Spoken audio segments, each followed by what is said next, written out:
Yacine Nozreouine, j'ai 36 ans. Je suis directeur du cabinet de conseil en immobilier Atlas Realty et je suis entrepreneur depuis 7 ans maintenant. Alors, mon métier consiste essentiellement à accompagner des entreprises dans toutes leurs problématiques immobilières, donc à travers plusieurs lignes de service, que ce soit l'expertise, donc l'évaluation de biens immobiliers, le conseil, donc c'est-à-dire faire des études de marché, ça veut dire faire des études de faisabilité financière, notamment, ou bien la commercialisation de projets immobiliers pour le compte de promoteurs. J'ai fait des études de gestion au Maroc d'abord, puis en France, en me spécialisant en finance d'entreprise. Donc, tout de suite après avoir fini mes études, j'ai rejoint une banque d'affaires à Casablanca en tant qu'analyste financier, donc pour lesquelles j'ai travaillé pendant une banque d'affaires pour laquelle j'ai travaillé pendant 1 an et demi. Et donc, ça a été une expérience qui était très, très enrichissante pour moi, où j'ai beaucoup appris, mais qui m'a aussi très vite permis de comprendre que je ne souhaitais pas me projeter dans un plan de carrière classique.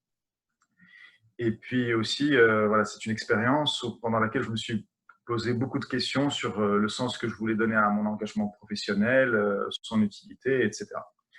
Donc, tous ces questionnements-là m'ont amené à un moment donné à faire une pause dans mon parcours professionnel. Donc, j'ai démissionné et je suis parti en voyage avec mon épouse pendant 3 mois en Asie du Sud-Est.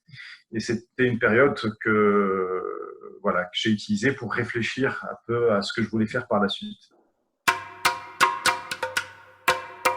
Après avoir quitté CFG, donc, je me projetais déjà dans l'idée de me lancer à mon compte. Et donc, je me disais qu'il fallait que je trouve une structure qui me permettrait de réaliser cette transition-là en douceur. Et donc, c'est comme ça que j'ai opté pour un cabinet de conseil en immobilier, qui était une petite structure à taille humaine, où j'avais à travailler sur des problématiques extrêmement concrètes, tout en faisant appel à des compétences que j'avais déjà en modélisation financière, en analyse financière, en conseil, etc. Et voilà, mais c'était un travail qui était extrêmement intéressant dans le sens où il s'appuyait aussi sur un vrai travail de terrain. On était en contact avec des opérateurs qui appartenaient à des secteurs d'intervention totalement différents, que ce soit des administrations publiques, que ce soit des banques, des compagnies d'assurance, des fonds d'investissement, des industriels, et j'en passe. Quand je me suis lancé au début, j'avais pas ou peu de moyens, enfin hormis ma petite épargne, mais il se trouve que voilà, le conseil n'est pas un métier qui est consommateur de ressources financières, donc pour moi ça n'était pas une question critique. En ce qui concerne les clients, non plus, j'ai pas eu vraiment de difficultés au début. Au début, j'ai commencé essentiellement en tant que consultant freelance pour mon ancien employeur. Et puis, j'ai très vite démarché des clients que je connaissais déjà. Voilà, d'autant plus qu'on est dans un secteur d'intervention, enfin, dans un domaine d'intervention où il y a assez peu d'opérateurs. Pour moi, il a été assez facile de faire le tour de l'ensemble de ces clients-là et de les démarcher. Je vais citer les plus importants. Pour moi, il y a des problématiques liées, enfin des difficultés liées au recouvrement. Voilà, ça, je pense que c'est quelque chose que j'avais totalement sous-estimé au début. Mais je me suis très vite retrouvé face à des clients qui étaient de bonne volonté, de bonne foi, mais qui payaient au bout de 6 mois, 9 mois, 1 an. Et ça a un impact très important sur la trésorerie de ma structure.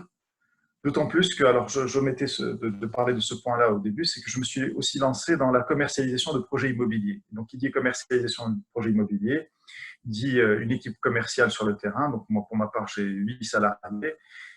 Dit des bureaux de vente à faire vivre, à faire tourner, dit des dépenses publicitaires, etc. Autre difficulté, je dirais aussi, c'est la gestion purement administrative, qui est un volet aussi que j'ai totalement sous-estimé au début.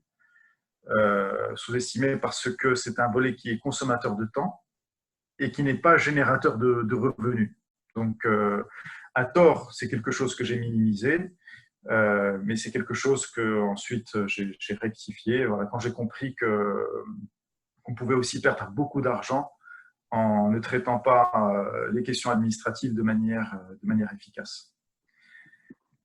Sur le plan commercial aussi, j'ai eu à un certain moment des difficultés parce que je disais tout à l'heure que le nombre d'opérateurs dans le domaine était restreint, ce qui fait que c'est à la fois facile de démarcher, mais en même temps, on a très vite fait le tour. Donc, et d'autant plus qu'on est en concurrence, que moi, en tant que petit indépendant, je suis en concurrence avec des opérateurs internationaux qui ont une vraie force de frappe, qui sont liés par des contrats internationaux à des multinationales. Donc, aller démarcher ces multinationales-là, ça s'avère très souvent extrêmement difficile. Puis enfin, dernière difficulté que j'ai rencontrée. Alors, au début, lorsque j'ai lancé mon cabinet de conseil en immobilier, je me suis assez vite associé à quelqu'un qui était un ami, qui était quelqu'un de compétent, que j'avais pratiqué sur le plan professionnel.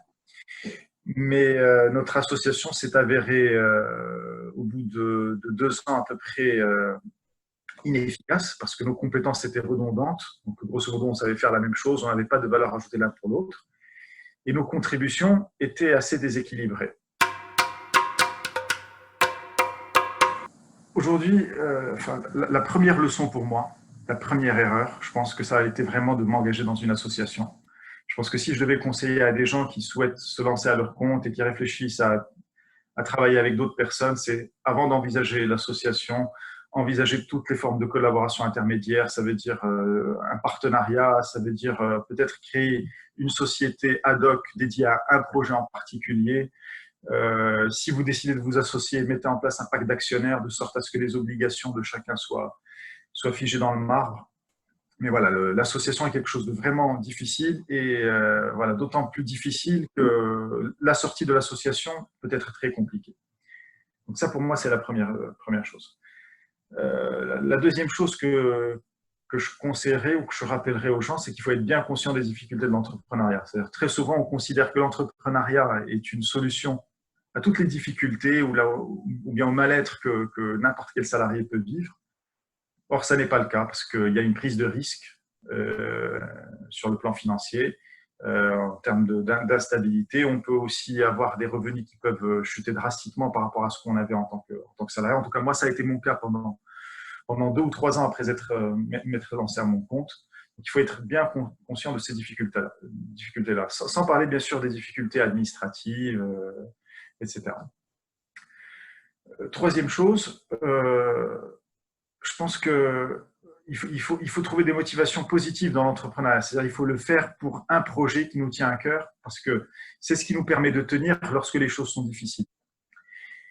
Et puis, dernière petite chose, il ne faut pas avoir la prétention lorsqu'on se lance à son compte qu'on va proposer un produit miracle ou qu'on va avoir une idée géniale, parce que l'idée que nous, on a en tête, d'autres personnes peuvent aussi l'avoir en tête. Il faut vraiment, je pense, s'assurer que cette idée répond à un besoin, avoir clairement identifié ce besoin, avoir clairement identifié les clients potentiels auxquels on peut s'adresser avant de se lancer.